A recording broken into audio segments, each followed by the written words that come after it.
Alright everyone, what's up? Epo Dempsey Roll here, aka Rayo. Back with more painting, back with more miniature painting and general hobby stuff. I'm going to be working on some Eldar Guardians, or rather Eldar Grav platform today. We're going to work on this a bit. Perhaps this will be the last session for this. Perhaps we'll finish it on stream, maybe not. And then we'll move on to some other models. Although, truth be told, I'm not 100% sure what models I'm going to work on next. Only that I know I want to work on something else. Just not 100% sure. But we can kind of get into that a little bit later. I also would like to take a brief break at some point and discuss plans for my obsolete Moderoid exoframe. This guy right here, he's looking pretty sharp, looking pretty fancy. I've worked on this a good amount of time after the last time I streamed building this, and I had to make some changes, had to make some adjustments to it, but we can talk about that a little later, and also my future plans for this model with regards to painting and making the diorama, which I plan to do. It's more of a matter of like when I'll get around to that, because I'm not 100% sure I'm going to be able to do this all within the same month.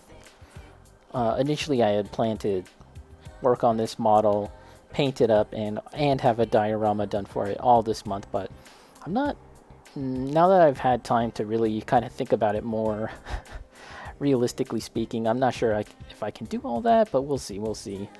Again, that's something we can discuss a bit more a little later. And we have some other miniatures just off camera that I am thinking about working on. So again, that's all something that can be looked at later. Ooh. Just noticed this mixing medium I have here is kind of like, is it liquidy still? I can't actually tell. Well, I'll have to look into that later. Okay, so like I said, I want to paint these guys. Want to paint this thing.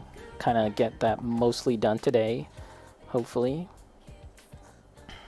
So how about we start with the eyes? I've got my wet palette ready actually, and I've already pre-shaken my paint. So we're good to go on that. So let's go. Let's get started. Ooh. Paint kind of just emerged out just like that. Should I try and clean this cap?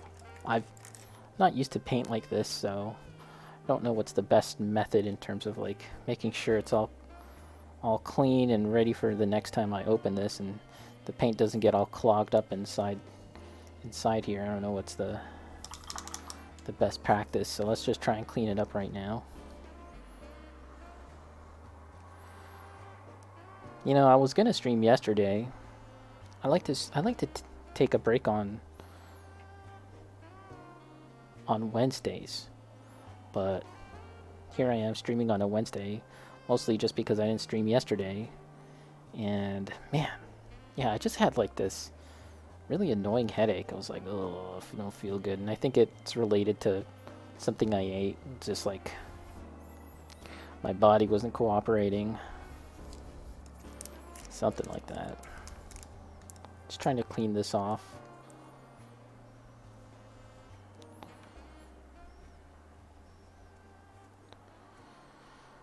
Okay, well, the army painter war paint. This is my first time using this type of paint, and so far it's okay. I don't really have any major issues with it. Alright, we're just about to begin. And I think what we'll do is we'll start with the eyes. I often say that we should I should always start with the eyes, and I never do, so here we are. We're starting with the eyes.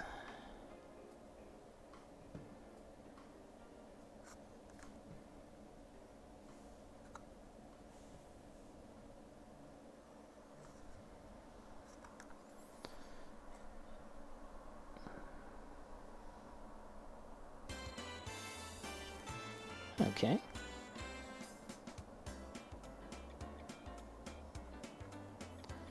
Okay.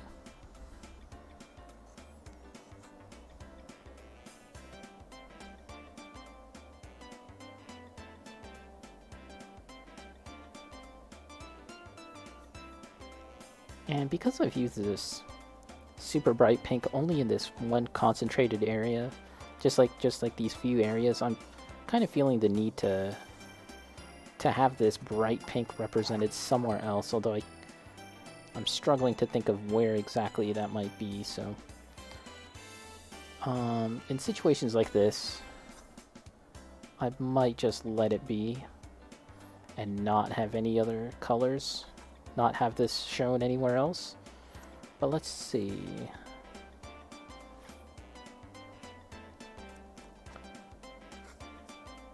There's this button here. We can put it just a little dab of that there.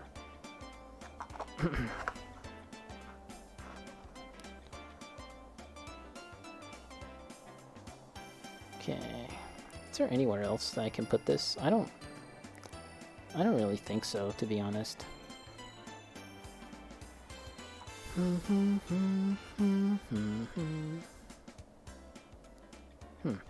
Alright. Well then. What about here? Or actually, I'm feeling like there could be somewhere I could put this.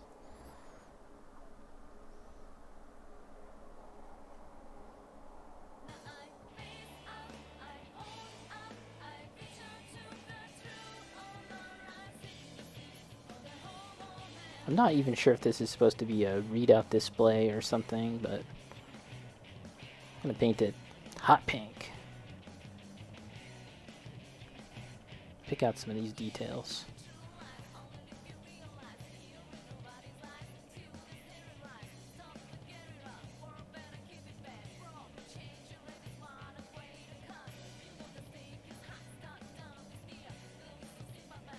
Alright, good enough, I think. Let's take a second look at these models here and see if there's anything. And we'll have to pick it out with a highlight too.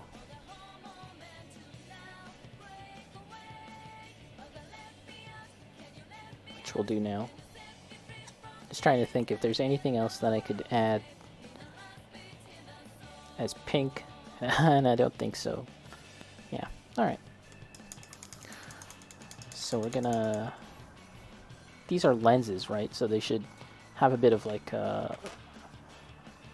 We'll use a strategy much like the gems to kind of make them look reflective and shiny. Let's see.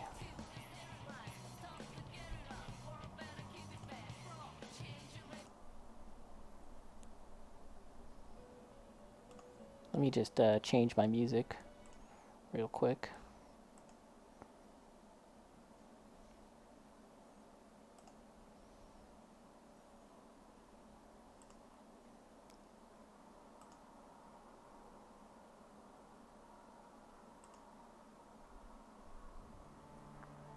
Is this going to be too intense?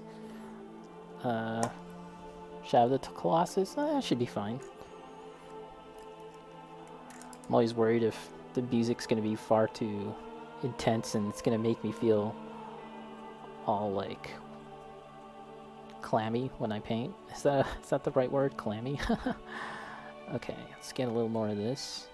Using Cantor Blue to be the shade.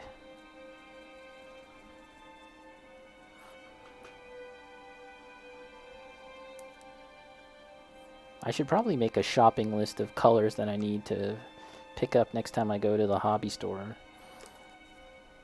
Bacon, what is up, Bacon? How's it going? Any recent another trip to the hobby store? Or are you showing restraint? I think you went like the other day, right?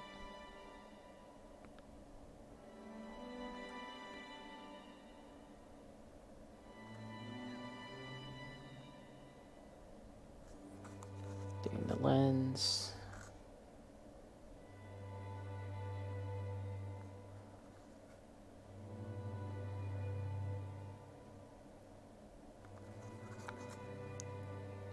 I could be using a smaller brush for this, but I don't know. I'm just so used to this brush. Went there on Monday. Right, yeah. That's enough? That'll hold you over for at least another 48 hours, do you think? So do you have a backlog now of Gunpla at this point? Or you pretty much just have like one Gunpla for your off-stream time, and another Gunpla for your on-stream time?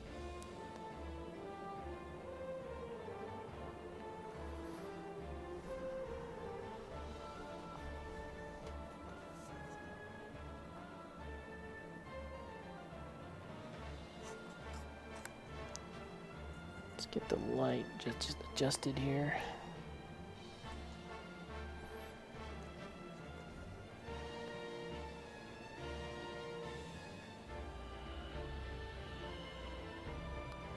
See, I'm wondering if this music is too intense to paint. I need chill music to paint. It gets me, like, that's why I think that the Dark Souls soundtrack isn't good for that. Because I'll be, like, way too, like, Bacon. Might have to go there again in a week or two. Pick up some matte spray. Oh, yeah, you're running out, eh? Yeah. I might have to get some of that stuff, too, actually. I have matte varnish, which is good for, which is good to have, like, a protective layer, but I'm wondering if the matte spray, the clear coat, is better for that purpose. It sounds like the clear coat doesn't really have any kind of varnishing in terms of like protective qualities. Like it, from what it sounds like in my research, it doesn't sound like it. It's really just for the finish, not really protective. But I could be wrong. So yeah, I do need to get something that's protective as well.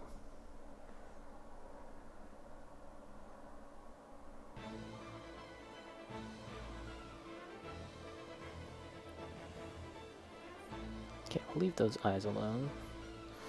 Just trying to get the lighter tone there.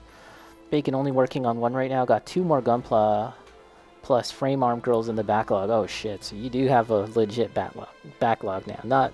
Not to the extent of like many of the people that end up in your chat, but nevertheless you're in it. You've got a backlog and everything.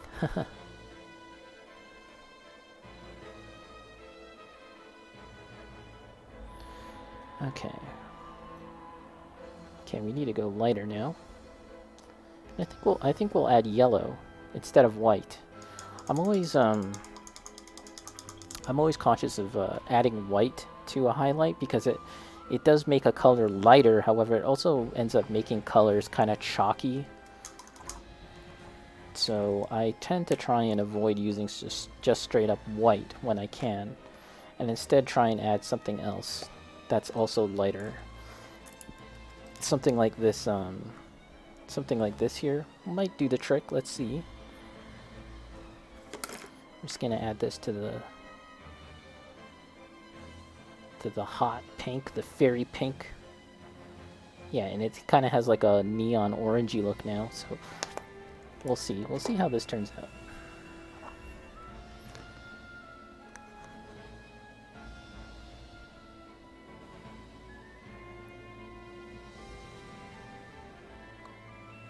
I think I might need to get my thinner brush here. Whoa, whoa, whoa, whoa. Flooding. Let's try and get a smaller brush now.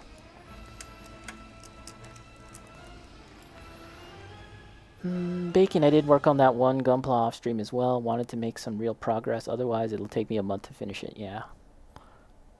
I can talk about this later. My little model here. I've made some adjustments to it. If you were to just look at it, it still looks the same, but I did make some minor adjustments to him. And I have been thinking about the color scheme and planning out what I want to do for a diorama. And yeah, we can talk about that a little later.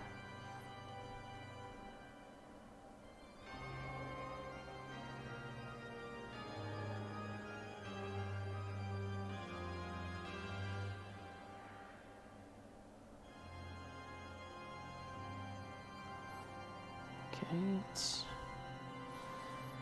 Get a little lighter here.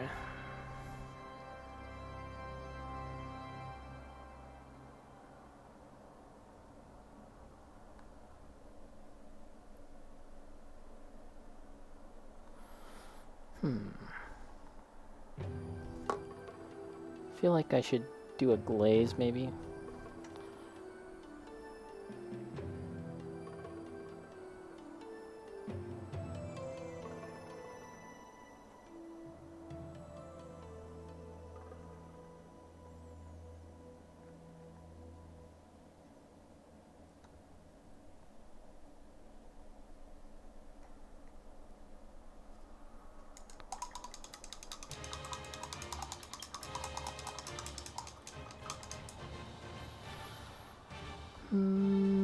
Where are the toothpicks?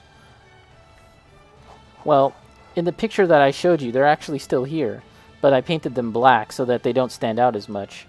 There's one there, there's one here, and there's one here.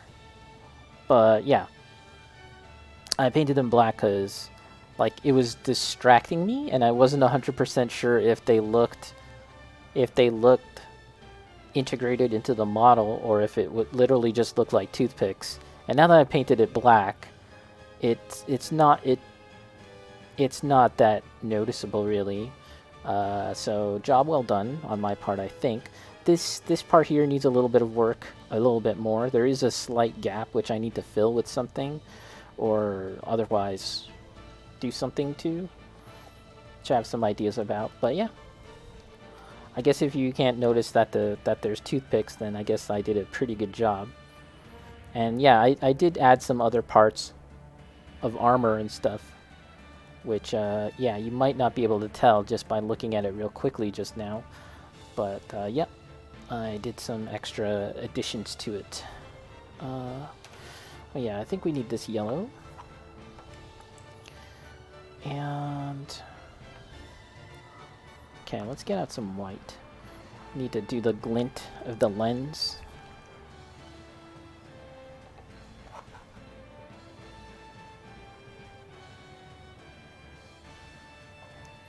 I was thinking about drawing like a cat's eye on the lens, but I don't think I'll do that.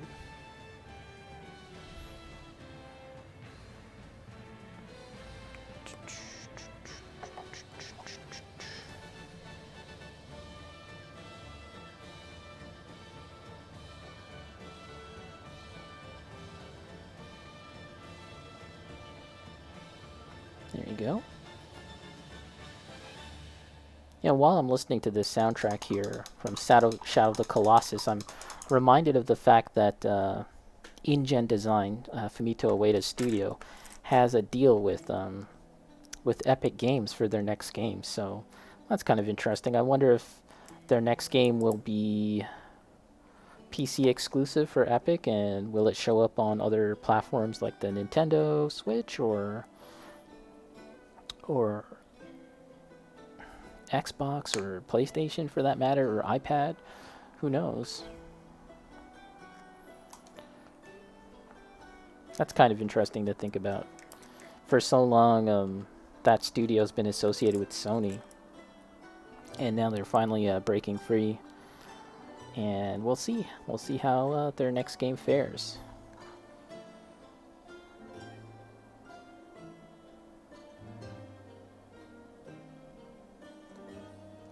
Just doing the belts and other accessories in yellow, and we'll kind of bring this down. Doesn't need to be that bright.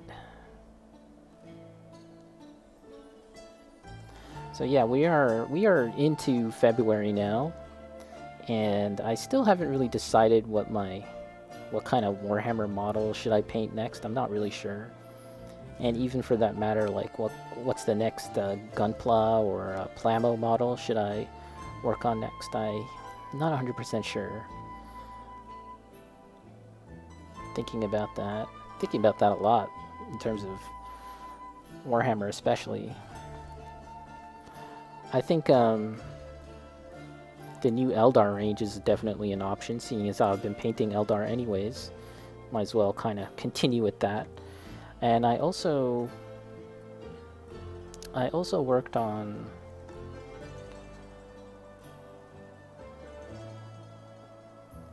What was I gonna say? Oh yeah, I also saw that there was a new reveal for Warhammer 40k Kill Team, which is the smaller skirmish-based game for 40k, and they showed a new an Eldar team.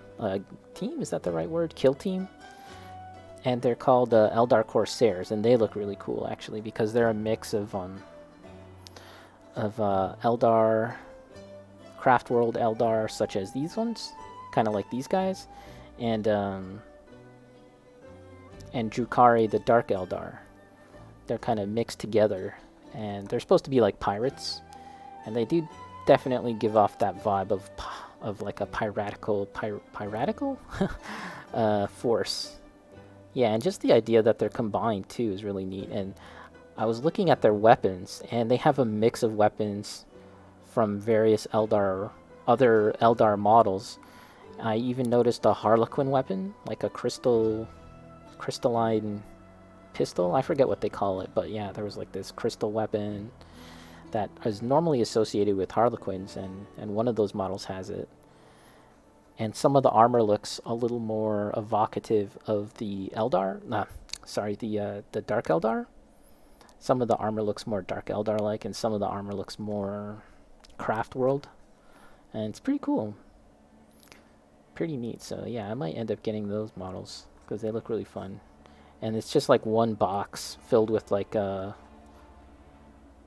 I don't know how many, like 10 or so unique models. Each one is unique. And yeah, I might get that. But that's not going to come out for a few weeks, so yeah, I have to think about something else that I want to get if I want to get something soon. Got my birthday coming up, so I feel like I should treat myself to something. Okay, is that all the yellow? Okay, there's a bit more yellow.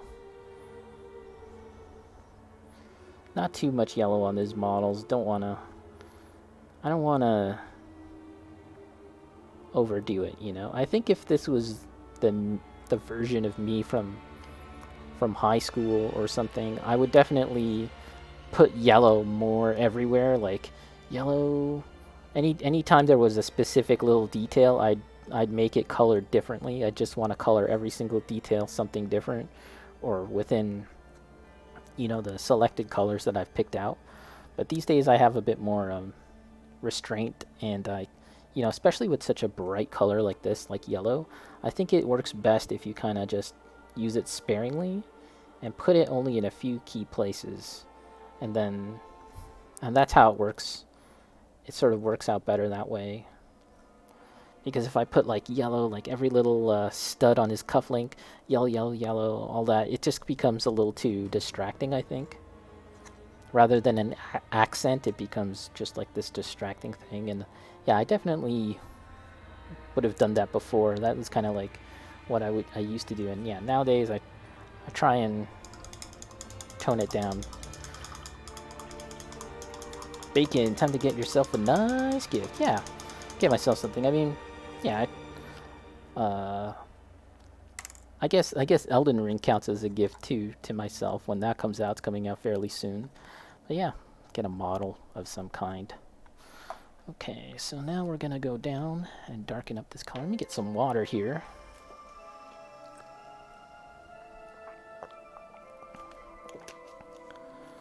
So I understand that there's going to be a Nintendo Direct later today. What time is that?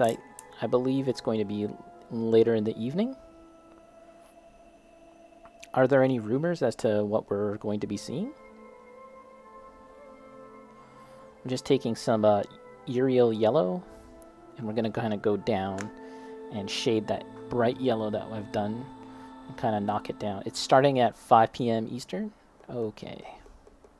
Cool. Mostly about games coming out in the first half of 2022. I've been picking up some rumors about at least one game that potentially might get announced there. Who knows if it's true or not, but I've heard that Mother 3 might finally get announced for a North American release, which is pretty crazy to think about. Mother 3 being the Game Boy Advance game. That's how old it is now at this point. It's for the freaking Game Boy Advance that never came to North America. The Mother series, of course, highly held in high regard amongst fans and non-fans even. Like, I would not call myself a fan of the Mother franchise of Earthbound, and yet I did play a bit of Earthbound and I played to completion Mother 3, and I liked it. I thought that was great. But Nintendo, for whatever reason, there's a lot of different reasons that people believe as to why it never came to North America, including some of the characters that are in it could be conceived as kind of insensitive, I guess, to put it one way, or perhaps it's some of the music in the game could be up for legal dispute because some of the music seems very reminiscent of Beatles soundtrack, some Beatles songs. But maybe they've sorted that all out since then. Maybe it was never really that. Maybe it was something else entirely. Maybe they've made some changes, and it could be coming out. That would be cool. Night Trap, this weapons crew is looking good. Thanks, Night Trap. I appreciate it. Yeah, they're looking all right. These old models, I find them a little easier to paint than modern. Like modern plastic figures. They're just they're detailed just enough, and their poses are very simple, which means that they're kind of easy to paint. They're not in really crazy dynamic poses that it's just hard to paint, like, and get into all the details and stuff with a plastic model. Modern plastic Citadel miniatures now, they're just really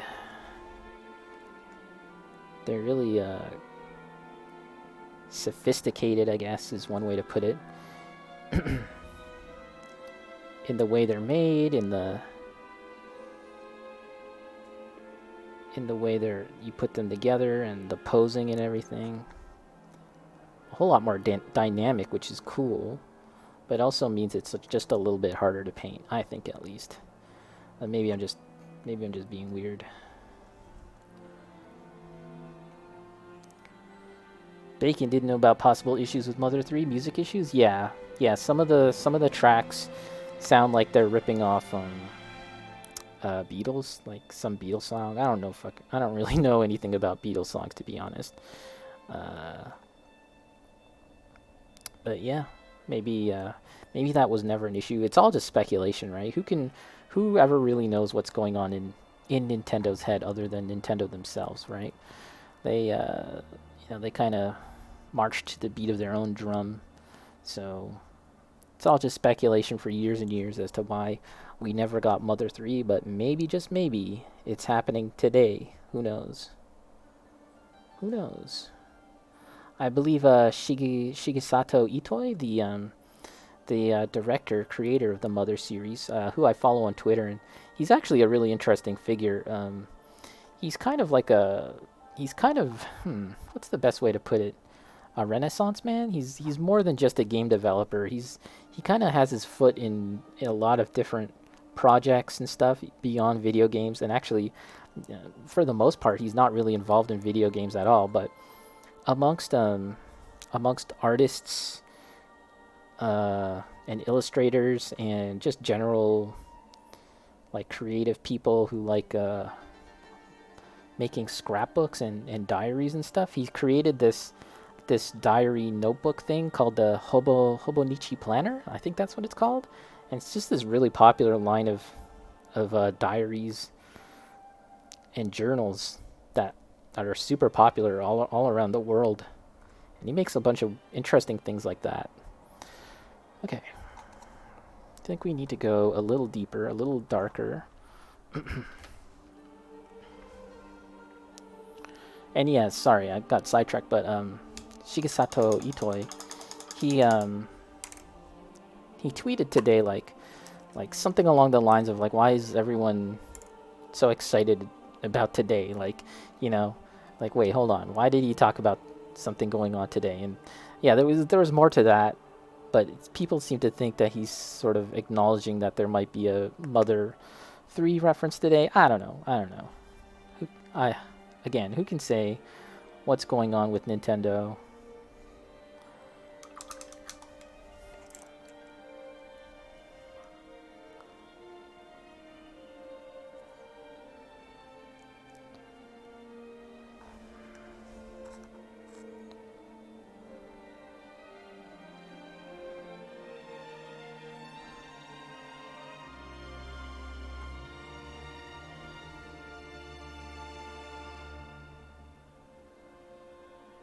Got some slightly darker shade of yellow here. Kind of added a bit of brown so that I can do the shading here.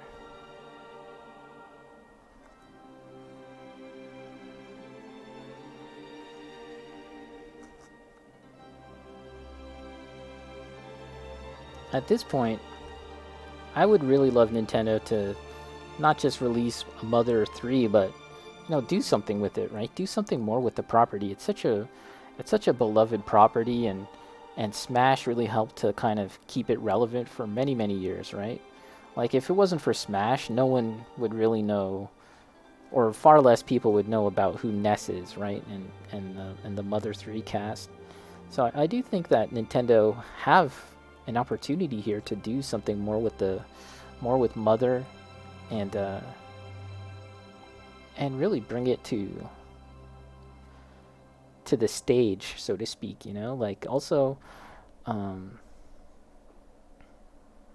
Undertale, Undertale wouldn't even exist without Mother, right? Without Earthbound and Mother 3. So there's a lot of imitators to Earthbound for that matter, and yet and by extension, imitators to Earthbound and Mother. So why not, bring back truly the mother of them all, Mother, and make a new one. Make a Mother 4, Earthbound 4, I guess it would be called. I don't know what they would call it. Bring it back. Make a new RPG. That would be cool. I don't know if Itoi would get involved at that point. He's quite old now, and like I said, he's kind of involved in so many other things at this juncture. He's so spread out that yeah, there would be, I don't know if he would actually want to get involved, but maybe someone else, someone else could work on it. Like within Japan, there's so many Mother fans and developers, and maybe Nintendo should call up Toby Fox, actually. That would be interesting. Bacon, do you trust the current Nintendo to make a new Mother game? I'm gonna say yes, because this is where I make the distinction. I as far as trust goes, right? Do I trust the current Nintendo? When it comes to the actual games, I think the games are exceptional, and I say that as someone who doesn't play all their Nintendo games. Like I just play a small fraction of the games that they make, but I tend to like them when I do play them. The games themselves, I think they're fine. They could even be great or classics. It's their business practices, it's their online, all of that stuff I have problems with. But if it's something like Mother, I feel like it could be good. It's not a game that really lends itself to online, so we don't have to worry about online. And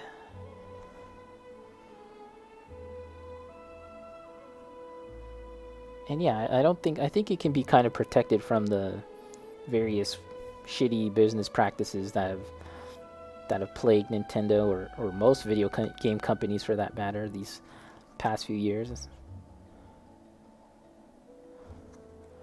Now we're just highlighting the yellow.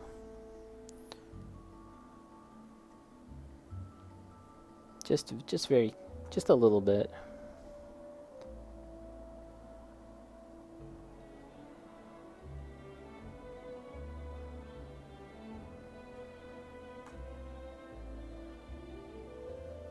You know, I was looking at pictures of the current Eldar range, and I think that the modern weapons platform, maybe there's a variation of it or something, but it's this thing, except a lot bigger, and one of the crewmen actually ride on it, and the other one is just alongside of it. He's not riding it in the same sense. It's like a vehicle. It's more like he's just manning it like a gun. I was like, whoa, this thing's gotten a whole lot bigger. Glow up.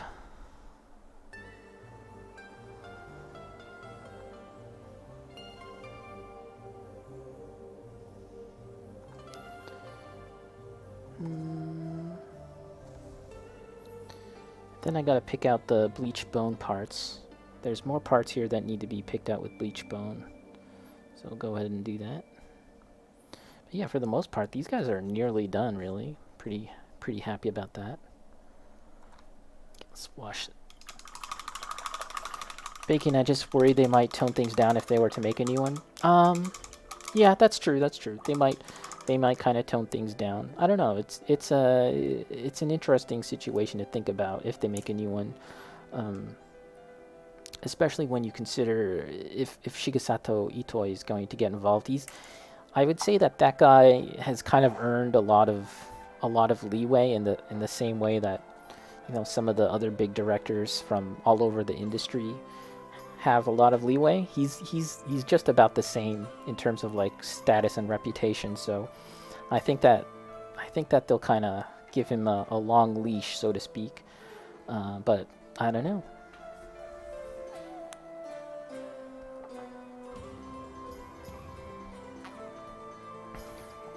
Get some water.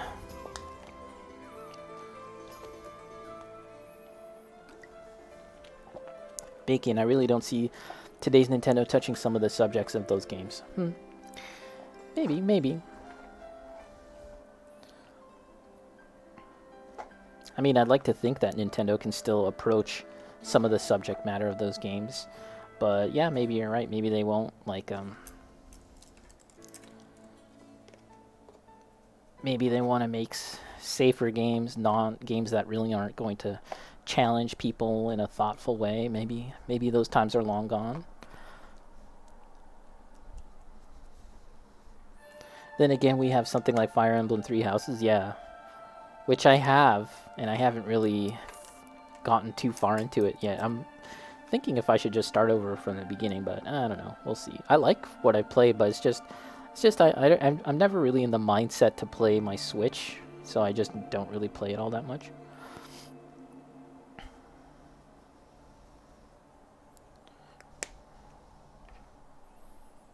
Like Nintendo, they make RPGs.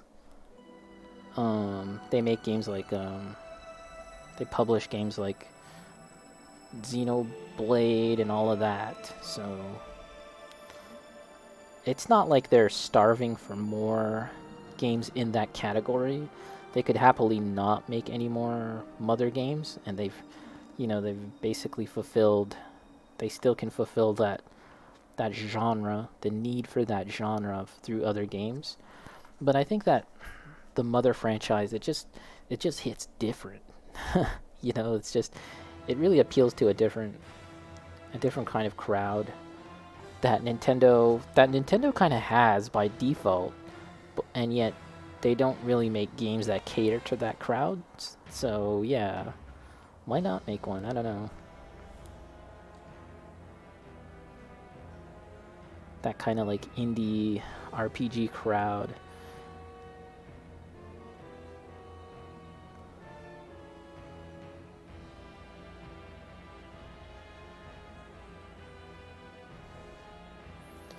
I know that some people are wanting Hollow Knight Silk Song to get announced, but I don't know if that's gonna happen. Even a new Fire Emblem, there's been some talk of a new Fire Emblem as well.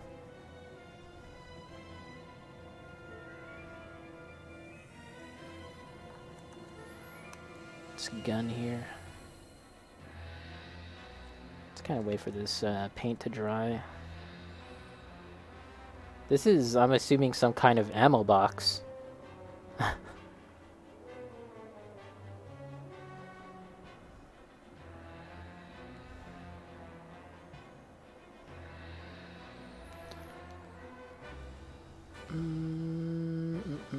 Night Trap, maybe we'll see in Splatoon 3. Yeah, we've seen a little bit about it. If it's gonna come out soon, then yeah, we might see more of that game. Never played any of the Splatoon games. Have you, Bacon? Have you played any Splatoon games? I don't know if they're any good. I know that 2 has a story, and the story is actually kind of weird and out there, typical Nintendo fashion, and maybe even more darker than you might assume it would be. Which, that kind of thing always interests me.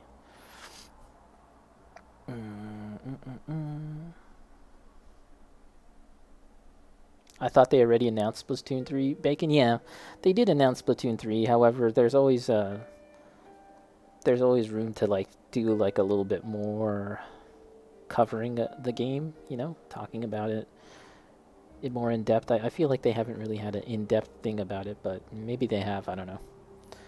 Okay, I think we need to let the the paint dry on this a bit before we add a second layer. But what we can do is start to highlight the other parts, pick out the details.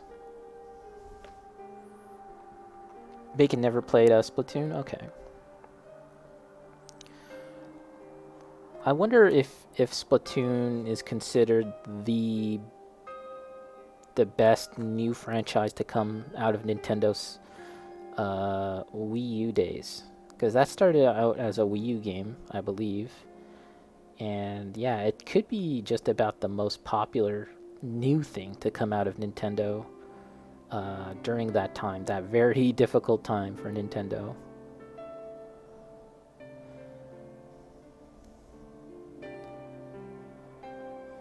Man, the Wii U was such a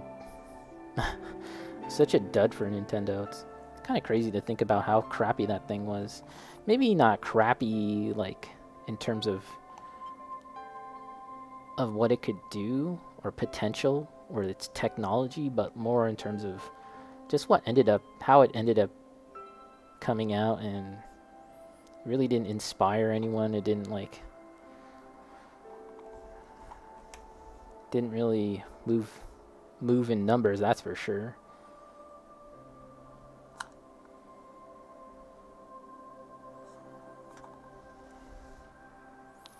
Free Couscous. Hey, Free Couscous, how's it going?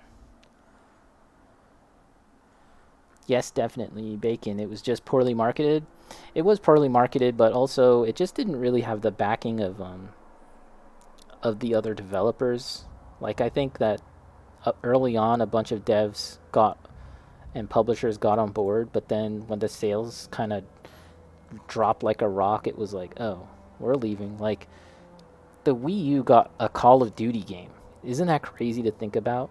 Like, Activision were like, oh, okay, big new Nintendo console.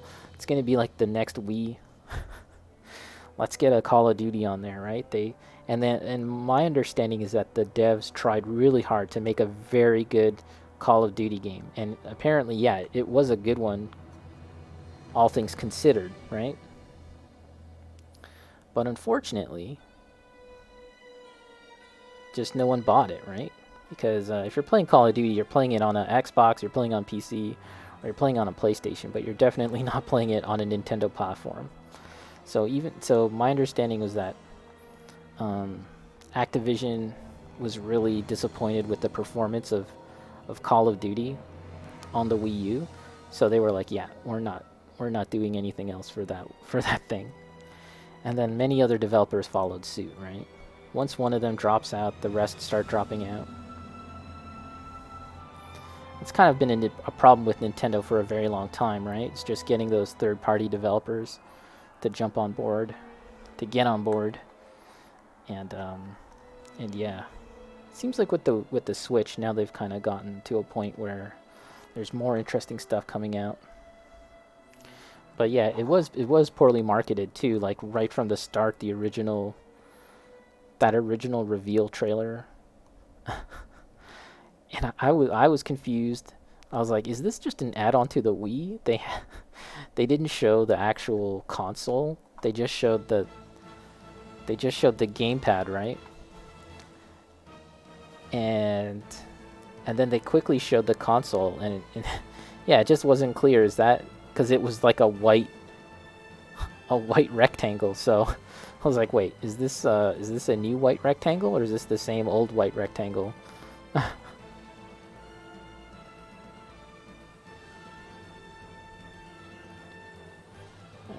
let's break out those details.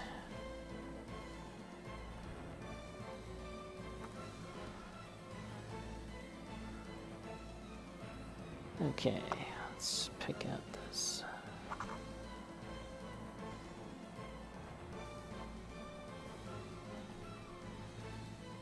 Bacon, I think everyone just got confused. Yeah, I mean, you know, even for the media, right? Like, the guys where it's their job to be kind of clued into all of this stuff, they were like, huh? What is this thing? I don't actually have a Wii U. I know you do. I saw one, there's like a local used game seller collector here.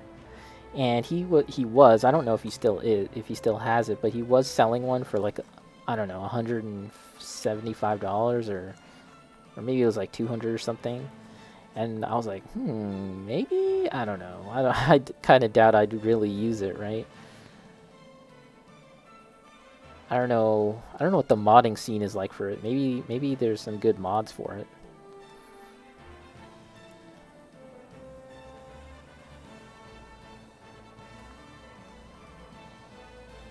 I actually own one Wii U game, despite the fact that I don't own a Wii U. I have Bayonetta 2, the version that comes with Bayonetta 1 and 2.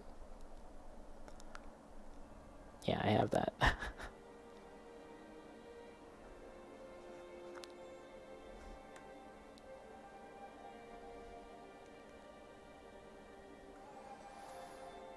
Okay, picking out the bone parts. And we'll need to do this process again for the parts that I just painted today. I'm doing the parts that I had done earlier.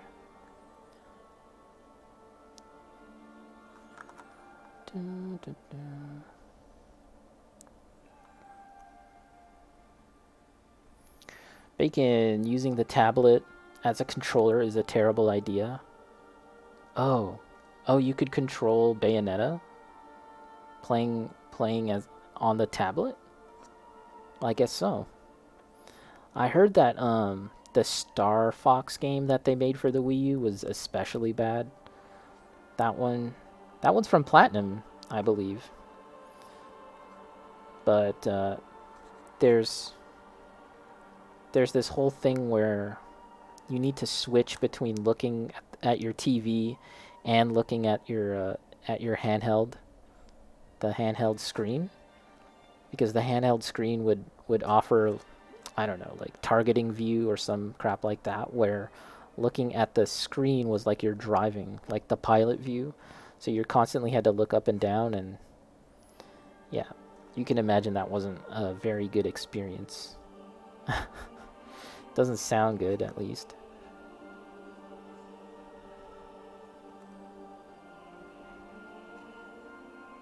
Shadow of the Colossus. Yeah, I should play that game at some point. It's one of my favorite games of all time. I do have the PS4 remastered remake version, as well as the remake actually on PS3. But I actually haven't played it yet.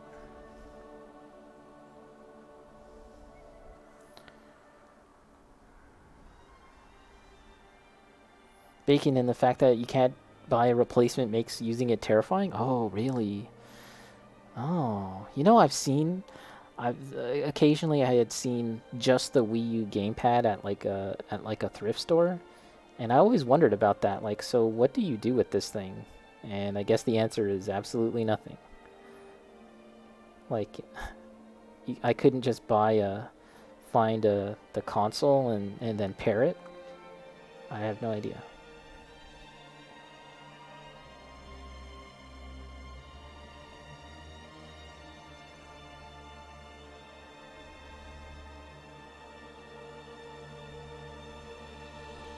picking out these details on this thing.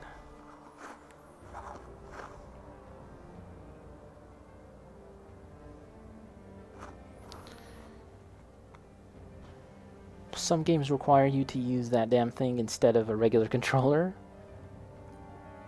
Yeah. I'm kind of glad that Nintendo's, at least to some degree, gone away from that. The Switch is closer to just being a normal-ass console in that regard. Like, you know, most of the games just use a normal-ass controller. You don't have to use, like, a crazy Wiimote thing. It's pretty straightforward, I think, for the most part. It's just an issue of getting a gamepad that works is kind of the big issue, right? And not having like a analog stick issue. That's the big concern now. Okay, let me clean my brush and get some water. Get some water.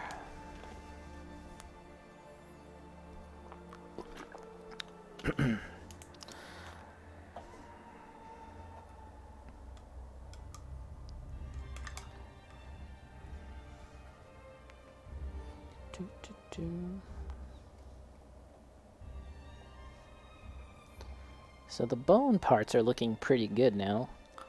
This is a different method of painting the weapons and the guns, this bone color, than the method that I used when I painted the other models many years ago, and I'm pretty sure I like this method more. I can kind of go over what I've done if I actually remember when it comes to painting the other bone parts on this model that I just did today for shading and stuff like that.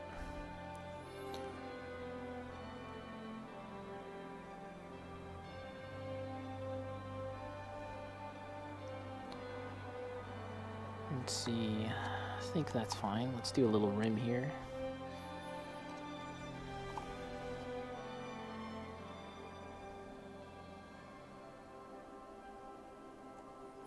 You know, I saw that Namco Bandai make model kits, or I should just say Bandai. They make model kits of of dinosaurs, and I was like, damn, that's really cool. I actually saw that at the Hobby Center that I went to last week. I was like, oh boy, that's pretty neat too.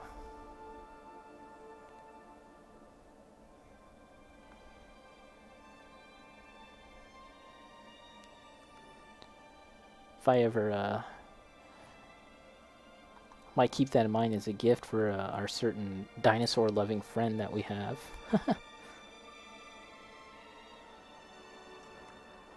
Hope he's not lurking.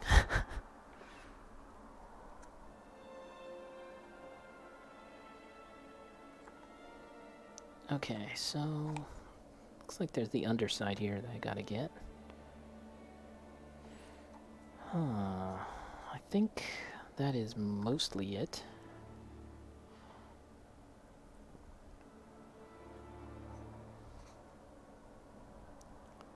I find that these between Sony and Nintendo, they don't make two clunkers of a console back to back, you know what I mean? So yeah, they're pretty smart about fixing their mistakes, and they never really make the same mistake twice. So and you know, depending who you are, you might call the PS3 a flop or not. I don't think it was a flop, but it definitely didn't start out as strong as the PS2 or PS1, that's for sure. But they definitely did a course correction with the PS4 and knocked that one out of the park. And now for PS5, well, it's still early on in the gen.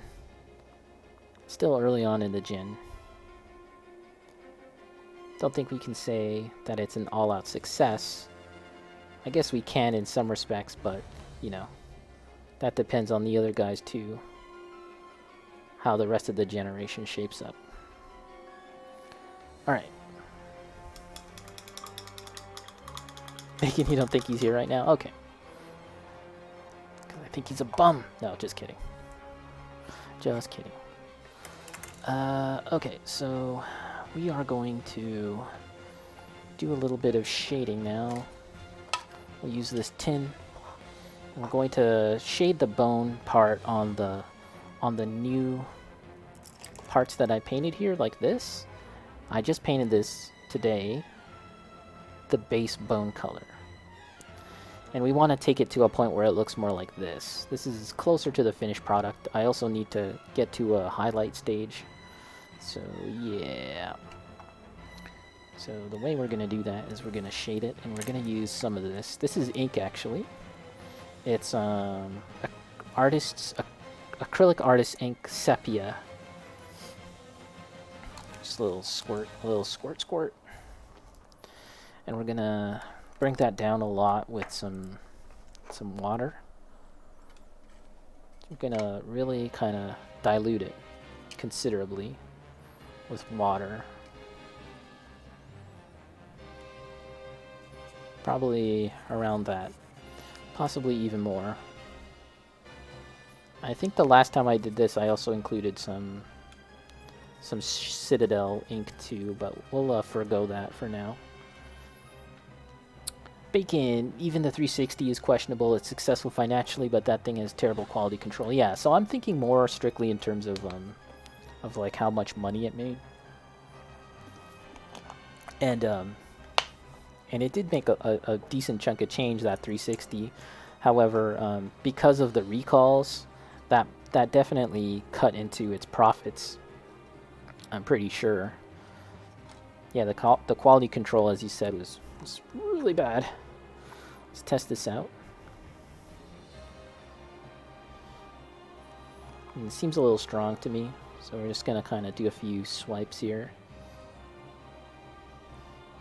Trying to wick away the paint now.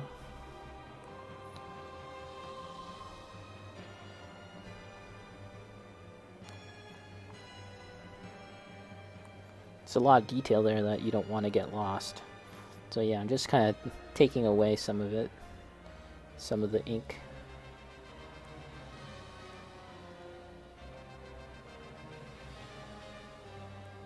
You can use another dry brush to do this as well.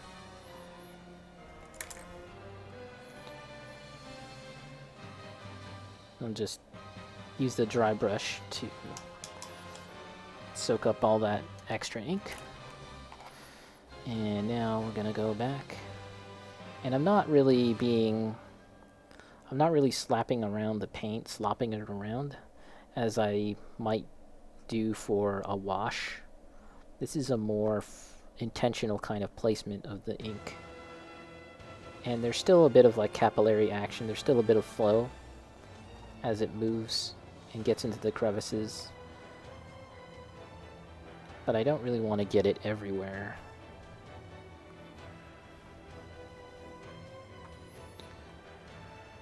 Okay.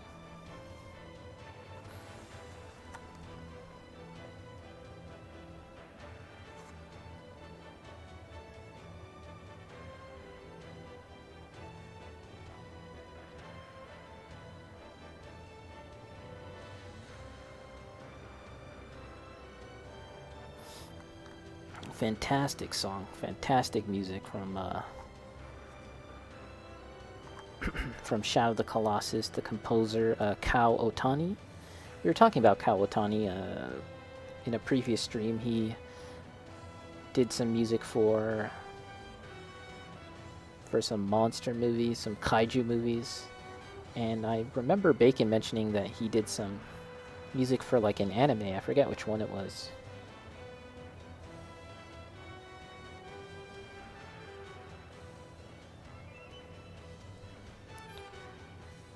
Bacon, on the flip side, I've heard stories of how people bought 4 to 5 360s because they keep breaking down. Wow, yeah, so Yeah, between that, oh yeah, so yeah, that would make for a lot of sales for Microsoft right there, right? But of course, they also had to pay a lot from their own pocket in terms of resales. Not resales. What's the word I'm looking for? Repairs and recalls. That, if you can hear that, that is just the fire alarm testing. I think it'll stop soon, but I'm pretty sure it's just the testing. Let's carry on painting, and if I end up getting burnt alive, you'll know that I died doing what I love. They do testing every month of the fire alarm. Not a big deal. But if it gets really annoying, I'll just pause the stream for a bit. But I think it's gonna stop in not too long. The warranty. That's the word I'm looking for. The warranty. Okay. There's also these black canisters and gun holsters, and I think we can just wash them. Let's try and just wash them with a bit of this brown ink and kind of just get it to that brownish tone, and then we'll see if we can get away with just leaving it as like that, and maybe I won't have to do any more painting to it. Gundam Wing, okay. Yeah. Oh, I was watching a bit of the first episode of Gundam Breakers today. Have you heard of that, Bacon? It's actually just a short, like, I don't know, each episode is maybe 10 to 15 minutes long. But it's kind of like Gundam Build Fighters, except just shorter.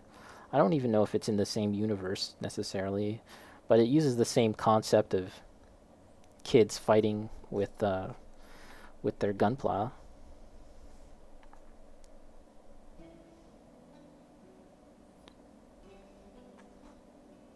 One day we'll be able to fight with our gunpla. Wouldn't that be fun? That'd be crazy. I'll use my old gunpla that I built as a kid, and it'll get blown up.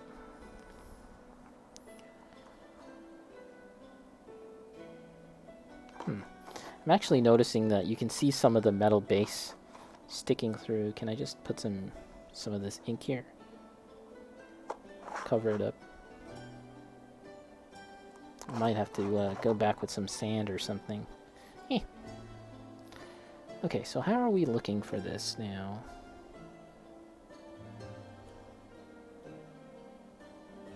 Probably need to go back and do some highlights. But yeah, not bad. Yes, it's on Gundam Info. It's called Breakers. And there's a newish line of Gundam models that complement them, that go with the show. And they're kind of just like remixed sets from other Gunpla sets, Gunpla models that have new parts, like new frames added on to make it different, or recolored.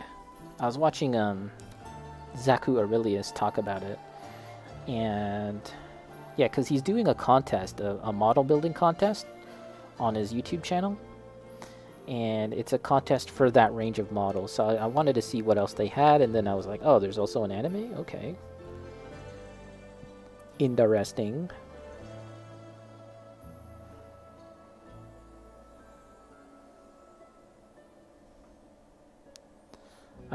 I really do want to enter some competitions, some painting competitions, some model making competitions, but yeah, that might be a bit of ways away.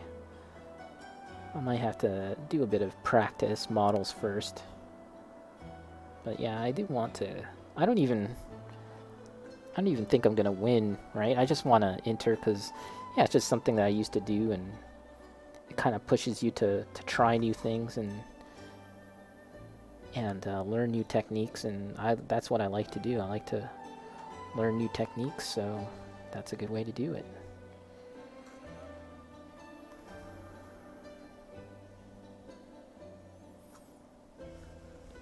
For example, from that line of Gundam Breakers, there's a Burning Gundam model. A new Burning Gundam model, kind of based around G Gundam, but it's called Blazing Gundam. And instead of like a blazing hand, burning hand, it's the feet. The feet are blazing. Okay. I think we need to tidy this up a little bit more.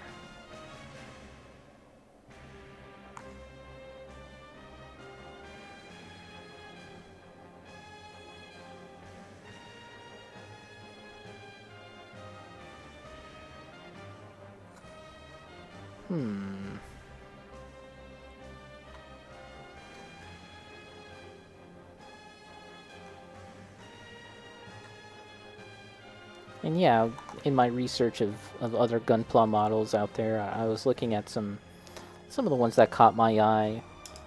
I might get the name wrong, but Barbatos, that one looks pretty cool.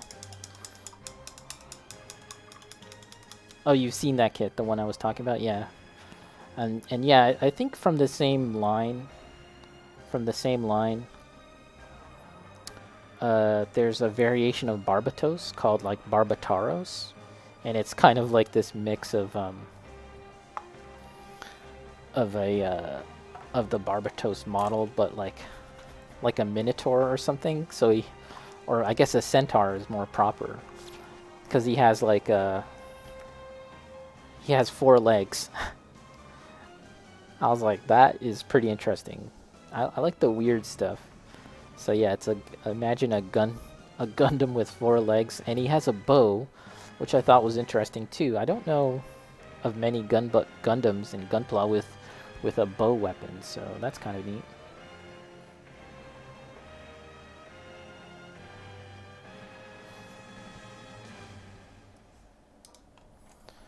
All right, how are we doing? It's 1:13. Let me get a drink of water here. Set this aside. Let's do the highlights of the bleach bone on this, and we might take a break. We'll assess where we are currently.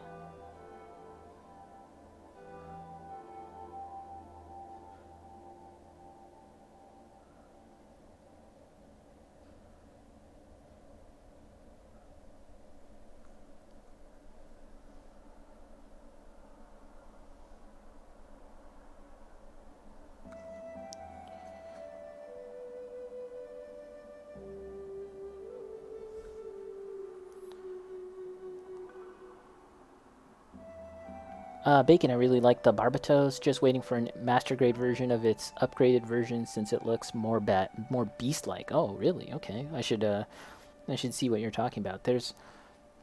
I've noticed a lot of people like to build the Barbatos and use that as an opportunity to paint weathering and damage and stuff, because the box art has this like really weathered and damaged look to it.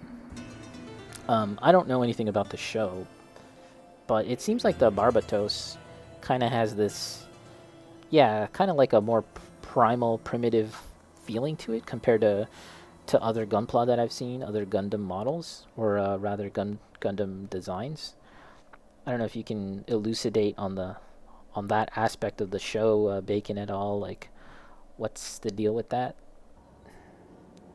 Yeah, and does it have a gun at all? It seems like it uses a giant weapon, like a giant mace of some kind.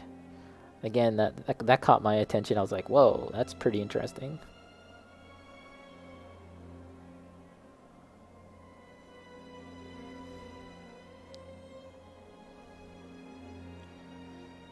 Just highlighting this.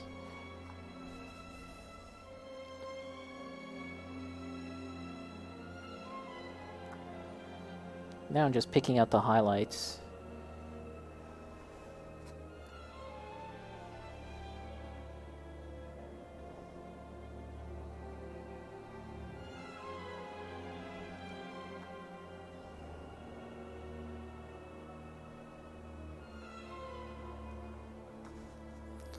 And I realize now that there's all this tubing that I haven't painted yet, and I think I might try and just wash them in some some of that brown ink. See if we can get away with just doing that.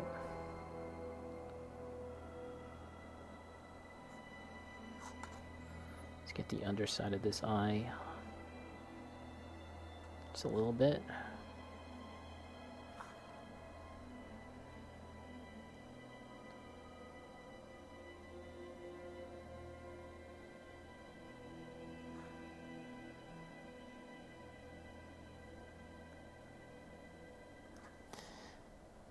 Okay,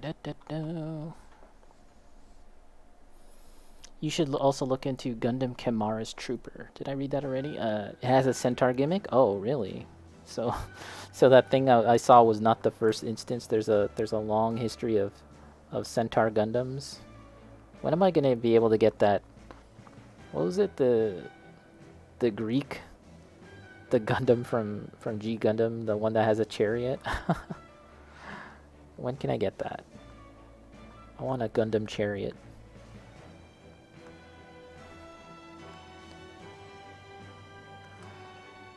Okay, let's see. This is a very unusual thing to paint, this visor binocular thing. It's just very unusual, very alien looking, and I actually really like that about this model. These older models, these older Eldar models from, you can call them second edition, or possibly even some of the models I have are from first edition Warhammer. It wasn't even called Warhammer then, it was just called Rogue Trader back in the 80s. Yeah, the older Eldar range had more of an alien look to them. They just looked very odd, very alien, and nowadays Eldar maintain a bit of that, but I find that they're just a little more kind of like sleek and high-tech looking, but not necessarily alien, like weird and alien, just more oriented towards just being sleek, slightly anime-like, which definitely was the intention. Talked about that before, how Jess Goodwin, one of the lead designers at Games Workshop, was definitely influenced by anime with his designs for the Eldar, which is interesting because Games Workshop would make a play to make models that appeal to fans of anime and even Japanese model kit builders, because, you know, like, it's just a big opportunity to make inroads into Japan as far as making model kits, right? Like with the Tau. But in my casual, non-researched, non-factual overview of things, like just judging from what I've noticed from Warhammer painters in Japan, Warhammer builders from Japan, it's not like they're going crazy over Tau models. Like, they're not painting Tau models exclusively, right? That would have been kind of dumb on Games Workshop's part if they thought that was going to happen. They're just painting whatever anyone else likes. You know what I'm saying? Like, you know, it seems like just like the rest of the world, everyone loves freaking Space Marines, and yeah, there's a bunch of people in Japan, they're no different. They like Space Marines too. Alright, let's take a little look here. Bacon, have always had this headcanon where these Eldar helmets are actually their head. Really, that's so funny. This is actually their face? That would be cool. You know what? I kind of feel that way about the Tau. I kind of feel like I like the Tau as if that's their face. You know, the armor and everything. That's really them, because without their helmet, they're just gray aliens. They just look like you know, your typical X-Files gray alien kind of thing. That's not too exciting. Yeah, I've always felt that way about the Tau, that I'd rather them just be the mask and the helmet, and that there's just like circuitry and like a robotic skeleton underneath.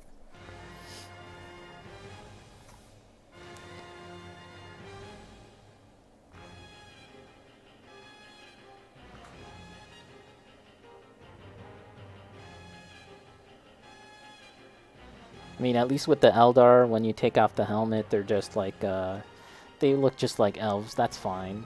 But the Tau look really weird. Alright. I think that we are pretty much done the highlights on these guys. The bones and all of that. Let's get back to this, the ink, and see about putting some brown wash on the tubes and stuff. See if we can just leave it, let that be the detail work on this. Haven't really decided what I want it to be. And I don't think it'll look good if I suddenly paint it green, dark green, or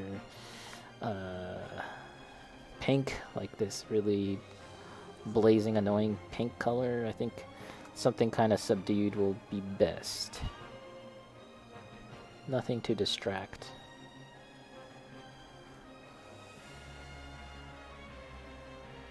Okay. And this holster needs to be painted.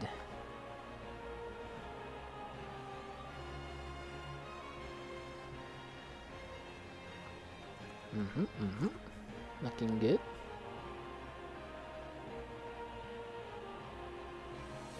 I am definitely considering buying some metal models online. Not even necessarily Games Workshop. I'm just thinking about the other manufacturers that are out there. A lot of them are indie producers. They make small print runs and make really lovely stuff that's evocative of the 80s or the 90s. And I'm thinking about buying some just because I find metal models are fun to paint. Well, baking, it makes them look a lot more alien than whatever they look like underneath. Yeah, for the Eldar. Yeah. A lot of the new models that are coming out, they come with a full selection of alternate heads. So the new Eldar Guardian models that are coming out, I believe that for every model in the unit, you have the option of using a helmeted head or a non-helmeted head. So that's pretty cool, no matter which way you swing. If you want to go with the bacon head cannon, I mean, you could make up anything you want, right? You can actually, there is an Eldar craft world that I believe, man, yeah, I can't recall what name it is, but there's an Eldar craft world where they're all ghost warriors. They're all just I don't know if you remember, but there's the Wrath Guard, and then there's like their equivalent of a dreadnought, which I think is called like a Wrath Knight. Or no, the Wrath Knight is more of like a Titan. Well, anyways, there's a Eldar craft world where all of the units are those, right? And so you can field a whole bunch of them, and they're all just ghosts in the machine, right? They're just the spirits of the Eldar reanimated into a giant mech thing. The Wrath Lord? Maybe it's the Wrath Lord, yeah. There's a Wrath Knight, which is even bigger. I was considering getting that too recently. Like, yeah, here's my gunpla. It costs like so much money, and it doesn't even move. Like it's the value proposition is very different, right? Because it's like you're buying a model that doesn't have articulation at all, costs just as much, if not more, than like a master grade or something, and you have to paint it, right? Like, it's not like it has colored parts or anything that you can just leave it as is. Yeah, there's no stickers or anything, but it's an entirely different aspect. Like, it's very different kind of value proposition, very different kind of aspect to the hobby, I guess you could say.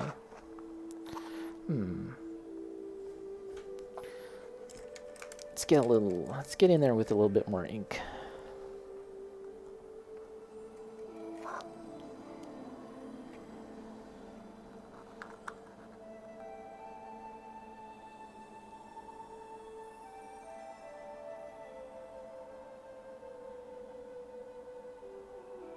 Okay. I think that's good. These guys are more or less done. I think what I would like to do is, so this is chainmail armor right here. And typically this is painted like metallic, right? But this time around I decided not to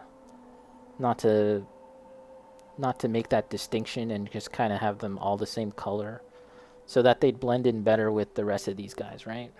Let's move this. Blend better with the rest of these guys.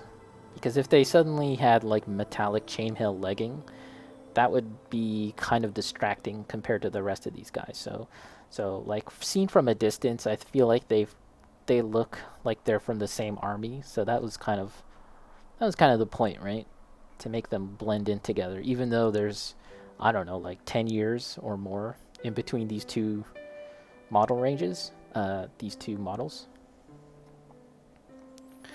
I think that's not bad. You know what? There's an opportunity to maybe do some detailing on this guy's jacket, some freehand stuff, maybe to consider. But I think that's gonna be just about it for those guys. Now we got to work on this. This isn't too far from completion, to be honest. We can pick out the details. Let's do a bit of that now. We're close to break time, actually, but let's try and carry on.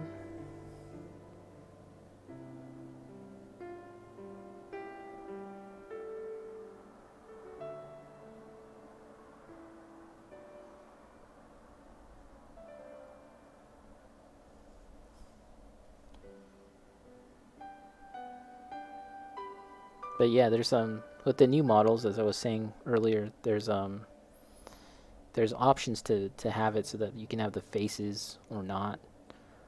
I actually like the faces. I like that they look. I like seeing the faces. I kind of like both, actually. It depends. But in the case of some, like for the character models too, I feel like it kind of makes them stand out if they don't have the helmet on. Some people don't like the helmet.